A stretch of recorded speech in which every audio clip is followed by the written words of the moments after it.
Good morning. We started reading lesson The Story of Cricket.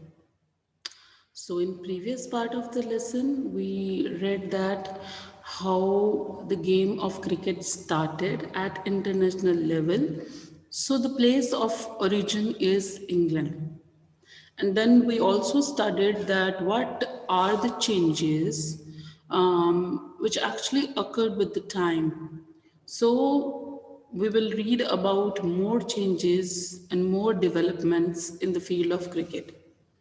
If you look at the game's equipment, you can see how cricket both changed with changing times and yet fundamentally remained true to its origins in rural England.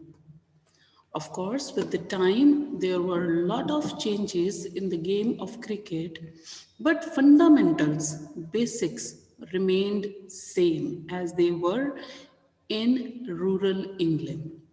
Cricket's most important tools are all made of natural pre-industrial materials.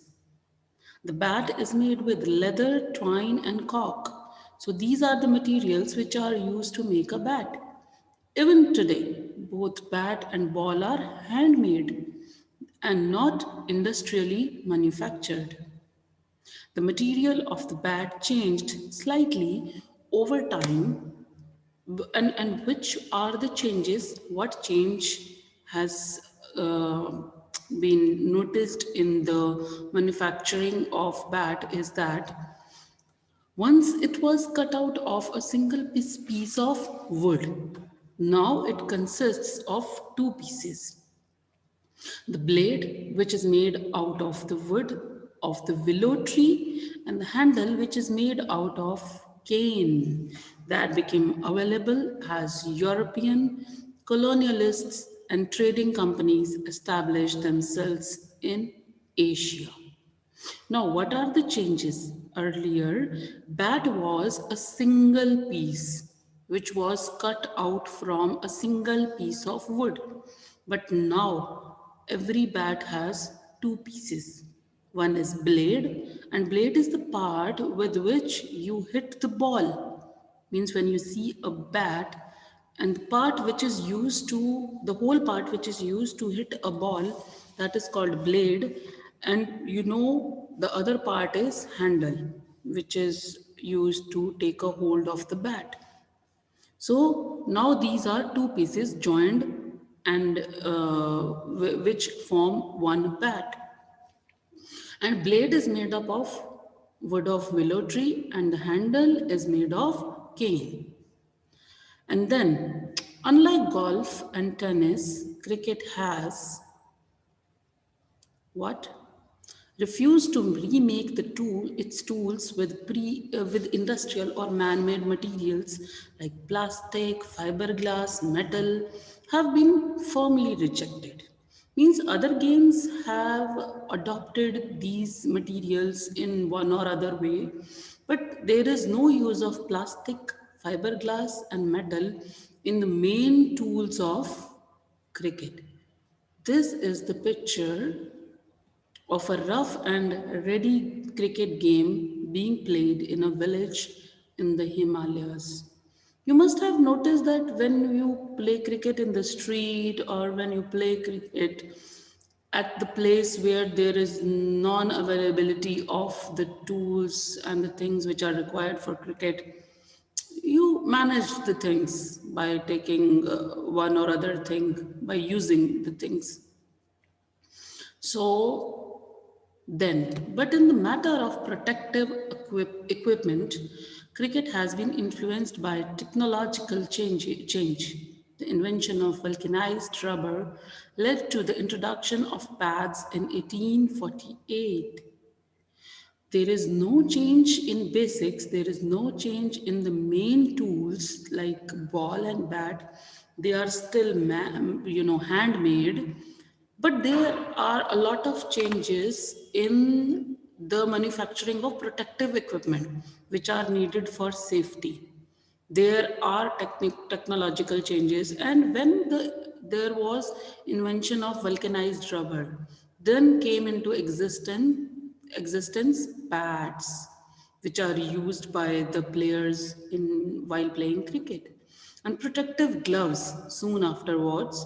And the modern game would be unimaginable without helmets made out of metal and synthetic lightweight materials. And you know very well that helmets are also used as protective equipments. So pads are made of vulcanized rubber, and then gloves came into existence, and then helmets are also a necessary thing. And there are a lot of technological changes. And why these changes have occurred? Just to make these safety equipments, protective equipments more reliable and more safer. Now let's read in second part of this lesson that how did cricket start in India. So the origins of Indian cricket are to be found in Bombay, and the first Indian community to start playing the game was the small community of Zoroastrians, the Parsis. We all are aware of this fact that Britishers came in India for trade, and later they took control and they started ruling our country. And when they came to India, and as we have read also, that cricket is the game which has its origins in England. So when these Britishers came in India, obviously game of cricket also came along. So when they started playing this game over here, and obviously this game was considered to be a classy game, and as it was expensive also. So the people who were rich in India, who were rich merchants, they also loved this game and they also wanted to play this game. So which was the first community who took up this game? And that community was Parsis. They were Parsis. So brought into close contact with the British because of their interest in trade. So this is the reason why Parsis came in contact with Britishers, because Britishers came in India for trade, and the traders who were there in India were Parsis. One of the traders, they were Parsis. And the first community to westernize. This was the first community who became modern, who became westernized in India. The Parsis founded the first Indian Cricket Club. So, which community founded the first Indian cricket club in India? Parsis. And what was the name of it? The Oriental Cricket Club. This is the name of first Indian cricket club in India. And it was formed in Bombay in 1848. Parsi clubs were funded and sponsored by Parsi businessmen like Tatas and the Wadias. And as we have discussed that Parsis were the rich people, they were rich merchants, traders, so they didn't need money from Britishers. They already have enough money to start this game by their own. So they were funded and sponsored by Parsi businessmen like Tatas and Wadias. The white cricket elite in India offered no help to the enthusiastic Parsis, and these Parsis did not get any help from any other authorities. Parsis, and in fact, there was a quarrel between Bombay Gymkhana, a whites only club. There was a club called Bombay Gymkhana, and it was totally, you can say, this place was under the rule of, or you can say they used to take control of this place, and the people, they were Britishers. A whites only club it was. Indians were not allowed. And Parsi cricketers over the use of a public park. Now, Parsi cricketers and Bombay Gymkhana members had a dispute over the use of a public park for playing cricket. The Parsis complained that the park was left unfit for cricket because the ponies, you all must be aware there is a game called polo, and horses are used in that game. So ponies are horses here, and they used to be tied in the park They used to play like whites or Britishers used to play polo game with their horses, and the place Bombay Gymkhana, and there was a park where they used to play cricket.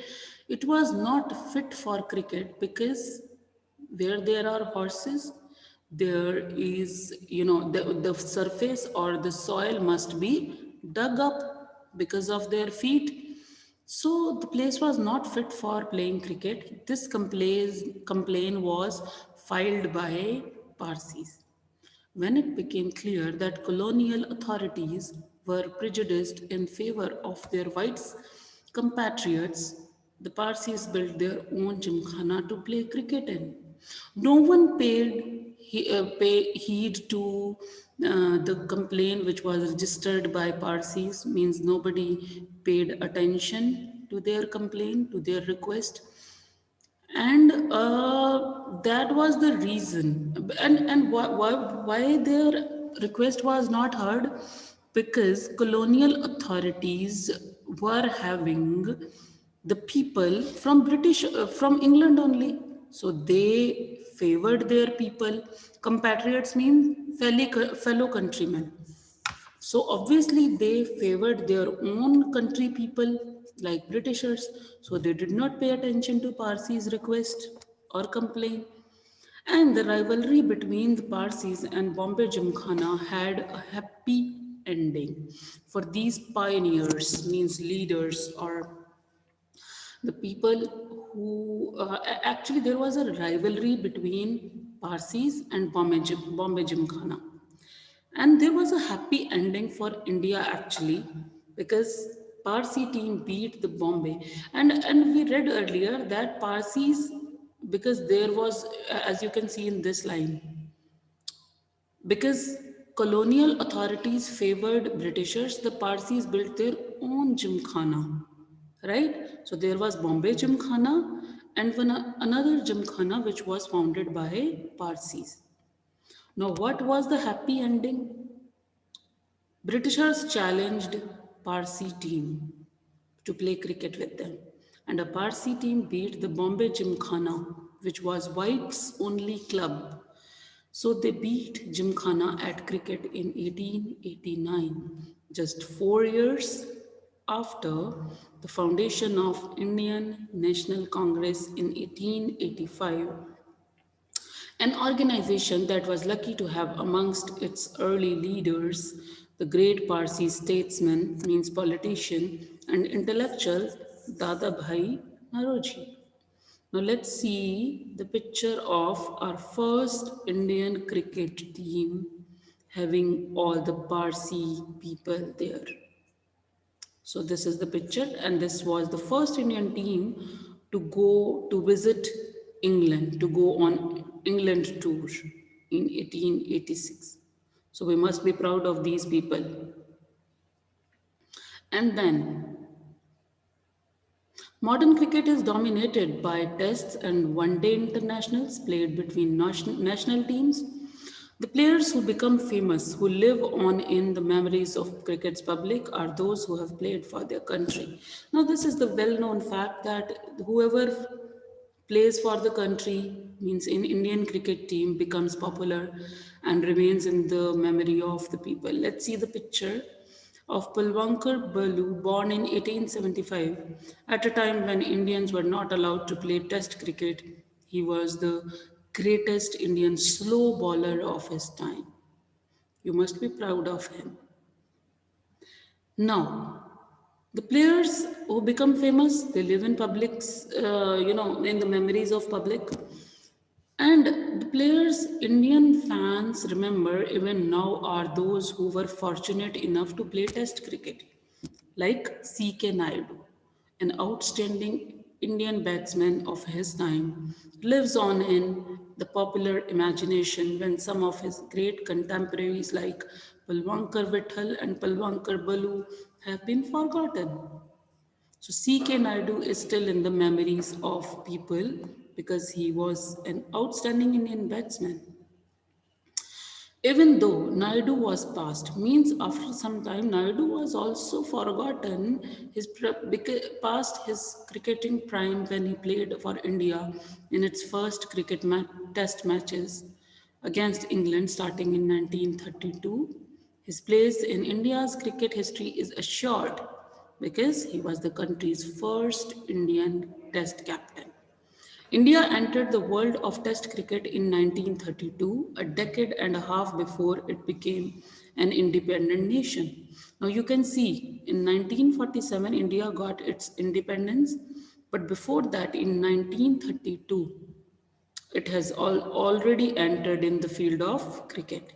This was possible because Test cricket, from its origin in 1877, was organized as a contest between different parts of British Empire, not sovereign nations. The first test was played between England and Australia when Australia was still a white settler colony. Similarly, the small countries of the Caribbean that together make up the West Indies team were British colonies till well after the Second World War. So you can see that wherever the Britishers went, cricket became popular in that place. Now, television coverage changed cricket fully. It expanded the audience for the game, becoming cricket into small towns of and villages. Now, how did cricket reach in small villages? When there was the introduction of television, when the test matches or matches, cricket matches started being live on television. It also broadened cricket's social base. Children who had never previously had the chance to watch international cricket because they lived outside the big cities could now watch and learn by imitating their heroes. Now the children even in village could see the cricket match on the TV and they also started imitating, copying them. They started playing cricket in their streets. The technology of satellite television and the worldwide reach of multinational television companies created a global market for cricket. Now satellite started, so now you could see the event happening at one place of the world in other part. Matches in Sydney could now be watched live in Surat, which is the part of India. Since India had the largest viewership for the game amongst the cricket playing nations and the largest market in the cricketing world, the game's center of gravity shifted to South Asia. Now, the reason, what happened? India had its largest viewership. There were so many audience for cricket. Now the center of cricket became South Asia. This shift was symbolized by the shifting of ICC headquarters from London to tax-free Dubai. 150 years ago, the first Indian cricketers, the Parsis, had to struggle to find an open space to play in. Now remember that in the beginning years of the cricket in India, Parsis had to struggle a lot for the place where they could play cricket. And today, the global marketplace has made Indian players the best paid, most famous cricketers in the game, men from for whom the world is a stage. And now the situation is that Indian cricketers are most paid, means they are best paid, they are most popular. This transformation was made up of many smaller changes, and due to which changes this transformation was made up? The replacement of the gentlemanly amateur by the paid professional. Now, amateur is a person who doesn't ask for money and who plays or who opts for something for his interest only, right? Now, this game became professional and people started being paid if they used to play good. The triumph of the one day game as it overshadowed test cricket in terms of popularity. Now this is also very well known fact that when one day game started, means ODI in cricket match started, It overshadowed means it covered the popularity of test cricket. People started becoming more interested in ODIs and the remarkable changes in global commerce and technology. And there are more changes which happen at global level in the field of commerce and technology is the reason why cricket became so popular and the cricketers became so rich because they are best paid, they are so much popular. So these are the changes which we read in the cricket, and we came to know about so many facts which are there in the history of cricket.